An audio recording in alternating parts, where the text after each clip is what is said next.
Hi అండి, welcome to my channel. ఈరోజు మనం ఇంట్లోనే ఎటువంటి మసాలాలు లేకుండా ఎగ్ రైస్ చేసుకుందామండి. సింపుల్గా టేస్టీగా చాలా బాగుంటుంది. దీనికి ఒక వెడల్పాటి బాండీ పెట్టుకొని స్టవ్ పైన నూనె వేసుకోండి. నూనె కొంచెం ఎక్కువే వేసుకోండి. నూనె కాగిన తర్వాత 2 లవంగాలు, 1 ఇంచు దాల్చిన చెక్క ముక్క వేసుకొని ఇది కూడా వేగిన తర్వాత ఒక ఉల్లిపాయని సన్నగా నిలువుగా ముక్కలు కట్ చేసి వేసుకోండి. ఇది కూడా పచ్చి వాసన పోయే వరకు వేయించుకోండి. ఇది తిప్పుతూనే ఉండండి, లేదంటే మాడిపోతాయి ఉల్లిపాయలు. వెడల్పాటి బాండి పెట్టుకోండి. ఇదైతే అన్నం వేసినా కూడా తిప్పుకోవడానికి ఈజీగా ఉంటుంది. మనం ఇరుకుది పెట్టుకున్నామంటే అన్నం తిప్పడానికి ఈజీగా ఉండదు. అన్నం కూడా విరిగిపోయి మెత్తగా అయిపోతుంది. ఈ ఉల్లిపాయలు ఈ విధంగా వేగే వరకు వేయించుకోండి. వేగిన తర్వాత మీ కారానికి సరిపడా పచ్చిమిర్చి వేసుకోండి. ఒక 3-4 పచ్చిమిర్చి వేసుకుంటే సరిపోతుందండి. మీ కారానికి సరిపడా మీరు కారం ఎంత తినగలిగితే అంత పచ్చిమిర్చి వేసుకోండి. బయట మసాలాలతోటి పిల్లలు తింటే హెల్త్ పాడవుతుందండి. ఇట్లా ఇంట్లో చేసి పెడితే చాలా ఇష్టంగా తింటారు. లంచ్ బాక్స్లో పెడితే ఇంకా ఇష్టంగా తింటారు. ఈ పచ్చిమిర్చి కూడా వేగిన తర్వాత ఒక పెద్ద టమాటాని చిన్న ముక్కలుగా కట్ చేసి వేసుకోండి. వేసుకొని ఇది వేసుకోకుండా కూడా చేసుకోవచ్చు, కానీ టమాటా వేస్తే మంచి రుచి ఉంటుంది. వేసి ఈ టమాటా మెత్తబడే వరకు వేయించుకోండి. టమాటా ఉల్లిపాయలు మొత్తం మెత్తగా అయిపోవాలి. టమాటా అంతా మెత్తగా అయ్యే వరకు వేయించుకొని ఈ విధంగా వేగిన తర్వాత 1/2 స్పూను అల్లం వెల్లుల్లి పేస్ట్ వేయండి. ఈ అల్లం వెల్లుల్లి పేస్ట్ వేస్తే మంచి ఫ్లేవర్ ఉంటుందండి. మనకి బిర్యానీ తిన్న టేస్టే వస్తుంది, చాలా బాగుంటుంది. పిల్లలు చాలా ఇష్టంగా తింటారు. ఇది వేసిన తర్వాత అల్లం వెల్లుల్లి పేస్ట్ పచ్చివాసన పోయే వరకు వేయించుకొని ఈ విధంగా తిప్పుతూ ఉండండి. అల్లం వెల్లుల్లి పేస్ట్ వేసిన తర్వాత మాడిపోతుందండి. అడుగున మాడిందంటే రైస్ ఫ్లేవర్ మారిపోతుంది.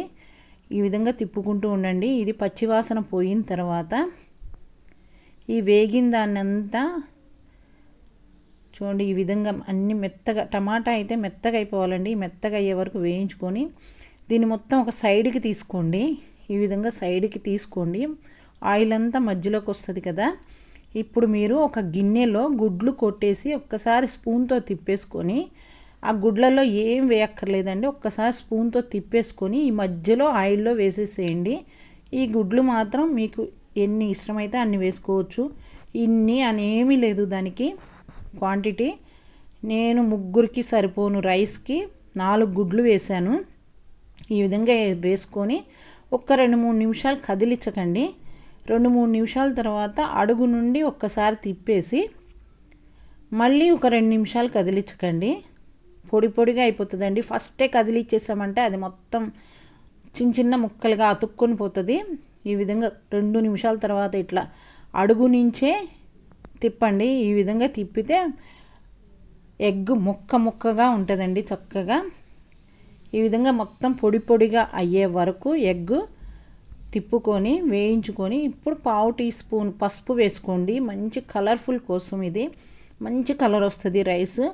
1/2 టీ స్పూను పసుపు, ఈ ఎగ్కి సరిపోను సాల్ట్ వేసుకోండి. ఇంకా ఎక్కువ అన్నానికి కూడా సరిపోను వేసుకుంటే ఎగ్ ఉప్పగా అయిపోతుంది, ఉప్పు ఎక్కువ అయిపోతుంది, అన్నం ఏమో చప్పగా అయిపోతుంది. ఈ ఎగ్కి సరిపోనే సాల్ట్ వేసుకొని మొత్తం పొడి పొడిగా అయ్యే వరకు తిప్పుకోండి. దీన్ని హైలో పెడుతూ లోలో పెడుతూ స్టవ్ని అడ్జస్ట్ చేసుకుంటూ చేసుకోండి.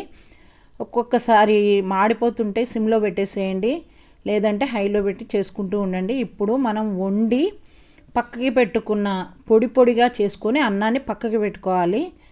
ఈ అన్నాన్ని వేసేసేయండి. ఇది మిగిలిన అన్నంతో కూడా చేసేసుకోవచ్చు. ఈ అన్నం వేసిన తర్వాత మీ రుచికి సరిపడా సాల్ట్ వేసుకొని 1/2 టీ స్పూను మిరియాల పొడి వేసుకోండి. ఇంకా కారం ఏం అవసరం లేదు, మిరియాల పొడి వేసుకోండి చాలు. మనం వేసుకున్న పచ్చిమిర్చి ఈ మిరియాల పొడితోటే మంచి రుచి వస్తుందండి. వేసుకొని ఇది మొత్తం అన్నానికి పట్టేటట్లు తిప్పుకోండి. అన్నము ఫస్టే వండేసి పక్కకి పెట్టుకోండి. పొడి పొడిగా చేసుకొని వేడి వేడి అన్నం వేసారంటే అన్నం అంతా అతుక్కుపోతుంది. లాస్ట్లో కొంచెం కొత్తిమీర, పుదీనా చల్లేసుకోండి. ఎక్కువ వేయొద్దండి, కొంచెం వేసుకోండి. వేసేసుకొని అన్నానికి మొత్తానికి పట్టేటట్లు తిప్పుకొని ప్లేట్లో పెట్టుకొని తింటే చాలా బాగుంటుందండి. ఈ చలికాలానికి ఇట్లా చేసుకొని తింటే చాలా రుచిగా ఉంటుంది. మనం లంచ్ బాక్సుల్లోకి పిల్లలకి పెట్టినా పెద్దవాళ్ళకి పెట్టినా కూడా వదిలిపెట్టకుండా ఇష్టంగా తినేసి వస్తారు. మీరు ఒకసారి ట్రై చేసి చూడండి. అన్నాన్ని మొత్తం కలిసేటట్లు తిప్పుకోండి, అంతేనండి. చాలా సింపుల్. నా రెసిపీ కనుక మీకు నచ్చినట్లయితే నా ఛానల్ని సబ్స్క్రైబ్ చేయండి, లైక్ చేయండి, షేర్ చేయండి, పక్కనున్న బెల్ బటన్ని క్లిక్ చేయండి.